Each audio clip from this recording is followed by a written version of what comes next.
Welcome back. Today we are going to dive into exploring the second sneaky move of the Erev Shabbat Yetzer Hara. This one is really sneaky and convincing. It shows up and makes you feel like that good change that you're trying to make is just wrong. It gives you that feeling that everything is wrong in the world. Something's not right. If you're new here, welcome. My name is Simi, and on this channel we talk about running a Jewish home with practical ideas and not just how it looks on the outside, but mostly focusing on how we feel on the inside. So this series, today is the third part in a series. The first was the introduction, second one was the first sneaky move, and now we are up to the second sneaky move of the Erev Shabbat Yetzer Hara. And this discussion about the Erev Shabbat Yetzer Hara is just sort of a part of everything that we're doing here. So if that's interesting for you, stick around and subscribe if you'd like to get more of this content. If you haven't seen the earlier videos, the intro and the first sneaky move, I recommend you start there because each one sort of builds on the next. So if I can figure out where to put it on the screen, there will be a link here, but there will definitely be a link below so that you can start from the beginning. Okay, so now to get into today's sneaky move. Imagine this. You've started working on your Erev Shabbat plans. You've dodged the first sneaky move. You've avoided adding that one more thing. And now you actually have a little bit more time and more calm in your Erev Shabbat. And then suddenly something feels really, really wrong, almost like an internal earthquake.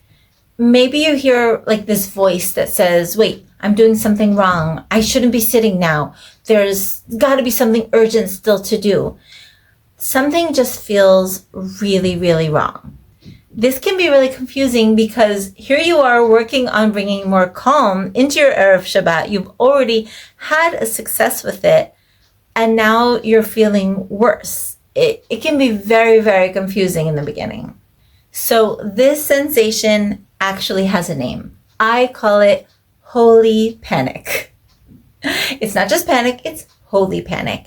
Because this voice, this feeling or voice, it doesn't just try to tell you that something's wrong. It comes like in this very holy way.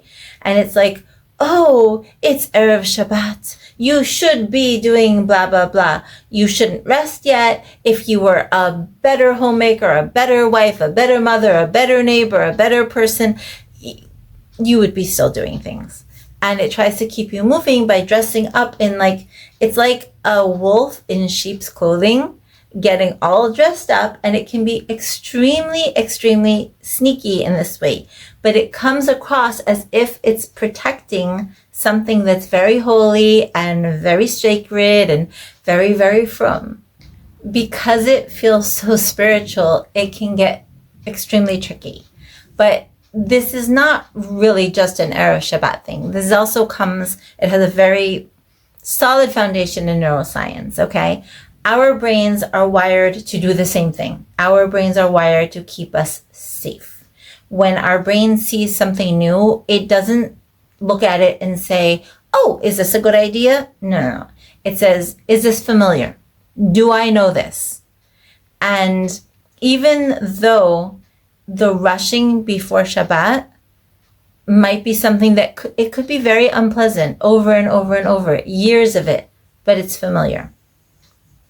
So when we change something and try to make our Erev Shabbat less of a rush, our brain sees it and it literally panics. It says like, I don't know what this is. Something needs to change. We need to go back to what the familiar is.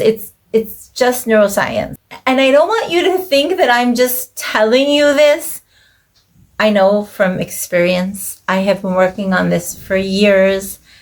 And even now, even at this time that I've named the Yetzer Haras and I've gone through them and I've like worked on this and I've made the new patterns more familiar, it does not mean that I don't sometimes get sucked in by the Yetzer Hara. It does. It happens sometimes. You know, sometimes you get tricked. It happens. But it happens to me now far, far, far less. It's not my pattern. It's just occasionally. We're not looking for perfection here. We are all just working towards a process. So what's really cool about this is that when you make this change in the beginning, these feelings are going to be huge, huge, huge, huge.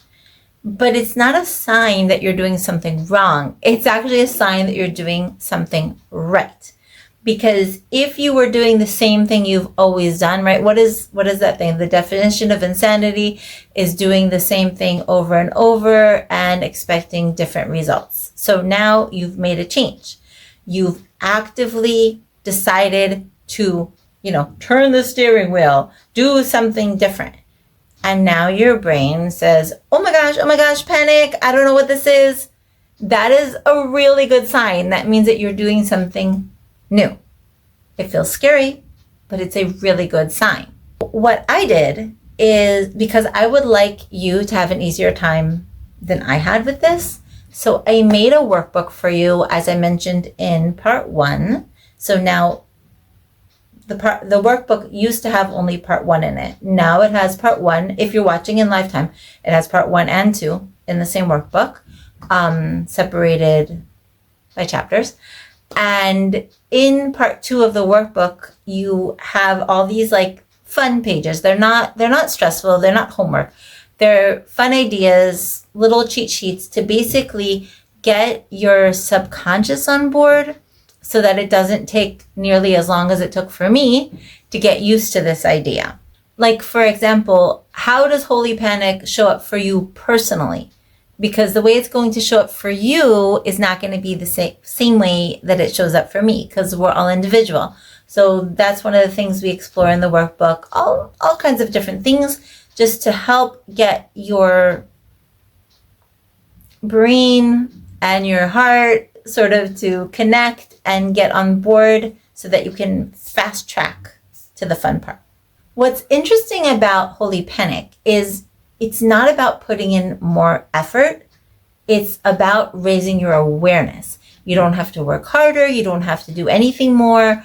You just need to have awareness of your thoughts. So it's kind of really, really cool. Like, it doesn't take any more time or energy, but it does take a little bit of practice. Otherwise, we fall into the same patterns that were keeping us unhappy beforehand, or not as happy as we would like to be. And that brings us to the final piece of the puzzle. So you have this explanation, you've got the free workbook to practice it, and then there is a meditation right here on YouTube, and I will also link to that. And it's like 5 minutes. It's not like a Zen, you have to sit there meditation. I mean, you can continue if you want to do something calm, like dishes or laundry or something, or if you want to sit. It basically, again, also helps your subconscious. Like, the workbook is a little bit more in your head, but the meditation is a little bit more in your heart. It's just opening your heart to get these ideas so that they feel normal, so that when you get those thoughts of the panic, you can know what to do with them. You've practiced it, it feels normal, and you know how to sort of ride the wave, like kind of like a surfer. You've practiced it in your mind already. And one of the cool things is you don't need to listen deeply. You don't need to catch every word. You just put it on, and literally your body will take in what it needs. It's very, very cool.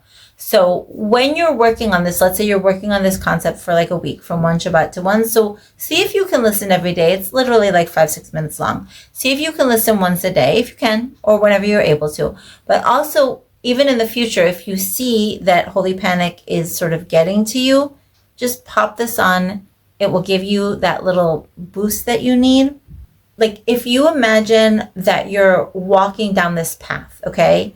You've got a path going through the woods, And it might not be a very pleasant path, but it's wide, it's trampled on, it's familiar, it's easy to go down the path, okay? And now you want to go to on a new path. You want to have a new path, through the fields or through the woods, and it's going to be so much better and so much more beautiful and so much more wonderful. But it's all overgrown. It's not new at all. You have to start walking down that path. So by going through the exercises in the workbook and listening to the meditation, that's widening the path. And then every time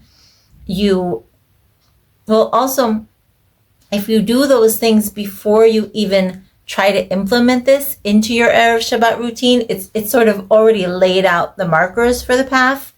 And then every time when you're getting ready for Shabbat and these feelings of panic come up and you know what to do with them, that's widening the path. Like for me, my path, Baruch Hashem, is quite wide these days.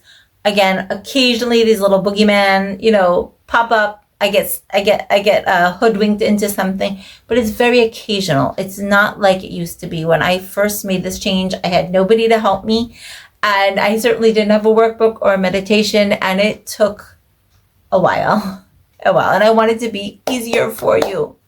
It's also really important to remember that Shabbat does not come because everything's perfect and you're ready. Shabbat comes when Shabbat comes. HaKadosh Baruch Hu made us human. We're not malachim. We are imperfect. We don't have the Geulah. We do not have the Beit HaMikdash. The world we live in today is a world of imperfection, which that means that in your Erev Shabbat preparations, there's going to be imperfection. There literally, imperfection is perfect. It's like literally by design. And Hashem, sometimes we feel like Hashem wants us to get everything perfect and he's sort of waiting to see if we show up perfect, but he's right here with us. He's in the choosing, he's in the learning, he's in the struggle. Like it says, Anochi Hashem Elokecha asher hotzietiecha me'eretz Mitzrayim. HaKadosh Baruch Hu was with us in Mitzrayim. When we were in Mitzrayim, Hashem was right there in the slavery with us. When we are struggling to figure out how to make Shabbat with more serenity, Hashem is right there with us. The mitzvah is in the doing. The mitzvah is not in the getting to the finish line, right? What Adam la'amal yulag, I believe it is, or something. Yulad, sorry. Like that a person is made to struggle. And that is where the mitzvah is. That is where the perfection is. The perfection is in the struggle. So don't panic about things that don't get done. Just work through this. Remember that every bit of effort that you put into this, it's so precious. It's so precious, and it's literally by design. That is the highest thing that you can be doing. That is doing your part to bring the Geulah Shlema, to bring the world to perfection. The perfection is in the imperfection, in the struggle. When you feel like this panic is rising up in you as you're making these changes, remember that is a sign that you're doing it right. You are making a change and creating a completely new neural pathway, and your brain is panicking because it's not familiar, but eventually that new path will become familiar, which is absolutely amazing. Take the workbook, have fun with it, do the meditations, just take it in a relaxed way, and it's going to really, really, really help you. And I'm very, very excited. Please comment below. Let me know how things are going. If you have questions, if you have struggles, if you felt like this helped you, if you have something specific I can help you with more, I really, really would love to hear from you. And I would love it if you would like more of this content. You can subscribe, send it to a friend. Anything would be awesome so we can spread the love. And talking about love, remember that Hashem loves you and he wants you to have an amazing day today and every day. Bye for now.